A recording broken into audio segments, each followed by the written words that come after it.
और hi hello करने में हम अपने आप को बहुत समृद्ध महसूस करते हैं, बड़े इज्जतदार महसूस करते हैं। सनातन को आगे लेकर के चलो। अगर अपनी जड़ को भूल गए, जड़ कमजोर हो गई तो गड़बड़ हो जाएगा। क्या बोले? हवा का झोंका आएगा और जब जड़ ही कमजोर होगी तो फिर कितनी देर टिक पाओ? फिर तो वृक्ष धराम से गिर जाएगा। अपने धर्म को बचा करके चलो।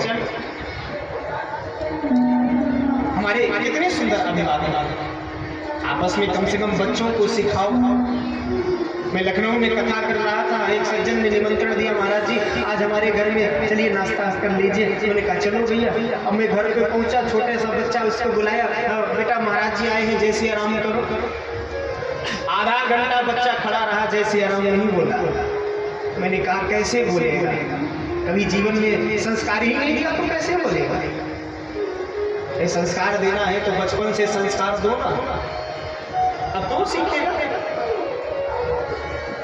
मैं ये नहीं कहता कि पाश्चात्य सभ्यता बुरी है, पाश्चात्य सभ्यता को लो, लेकिन पाश्चात्य सभ्यता में इतने मत भूल जाओ, इतने मत मिल जाओ कि अपनी ही सभ्यता को भूल जाओ। हमारा अभिवादन कितना सुंदर है। कम से कम अपनों में शुरू करिए, अपने घर में शुरू करिए, आपस में जय सिया राम करिए, अपने बच्चों को जय सिया राम सिखाइए। हम आप अपना धर्म लेकर एक नहीं चलेंगे तो धर्म जो है वो गर्त में चला जाएगा।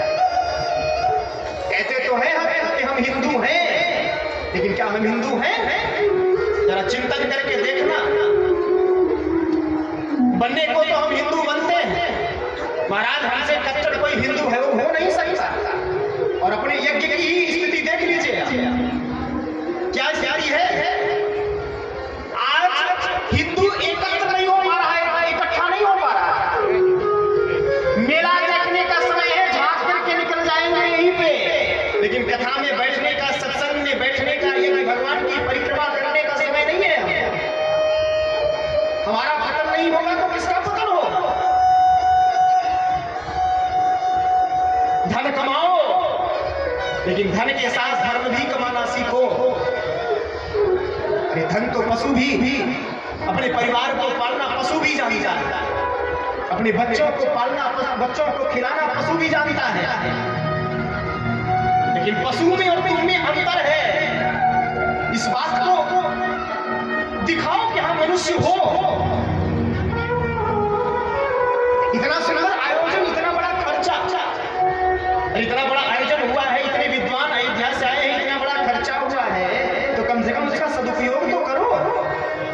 तुम जो थे वही रह गए तो फिर इतना बड़ा यज्ञ करने की क्या जरूरत? क्या फल मिला? लोग व्रत करते हैं, कहते हैं महाराज मैंने बड़ा व्रत किया है। अरे महाराज मैं तो 9 दिन तक व्रत करता हूं, बिल्कुल जल तक नहीं लेता, एक टाइम फल लेकर के नमक तक नहीं खाता, सिर्फ एक टाइम फलाहार करता। एक बात बता दूं, गांठ बांध लीजिए,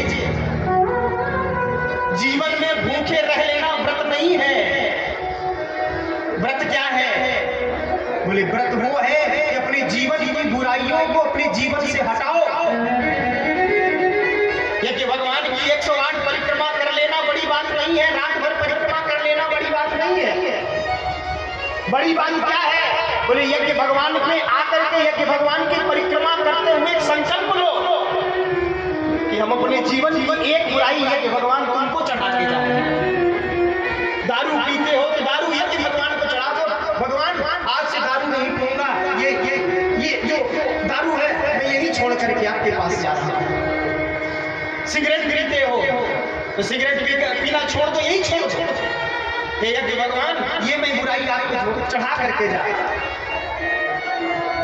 छोटी सी सिगरेट जरा दर्शन करना, छोटी सी सिगरेट होती है 1 अंगुल, और अभी अमल लग जाए, कथा में व्यक्ति बैठा होता है, और कथा में बैठे हुए व्यक्ति को छोटी सी सिगरेट उठा करके किनारे लेके कोने में चली जाती है, और जब तक सिगरेट नहीं पी लेगा तब तक नहीं आएगा।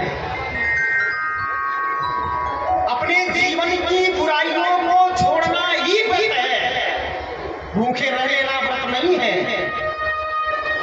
इसलिए आज एक संकल्प करिए, इस कथा के माध्यम से, इस यज्ञ के माध्यम से संकल्प करिए कि एक बुराई हम इस यज्ञ में छोड़ करके जाएंगे, इस यज्ञ में चढ़ा करके जाएंगे।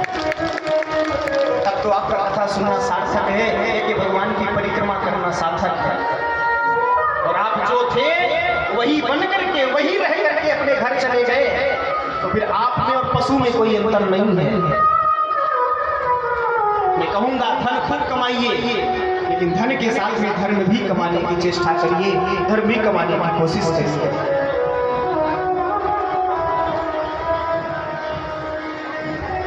बोले बाबा ने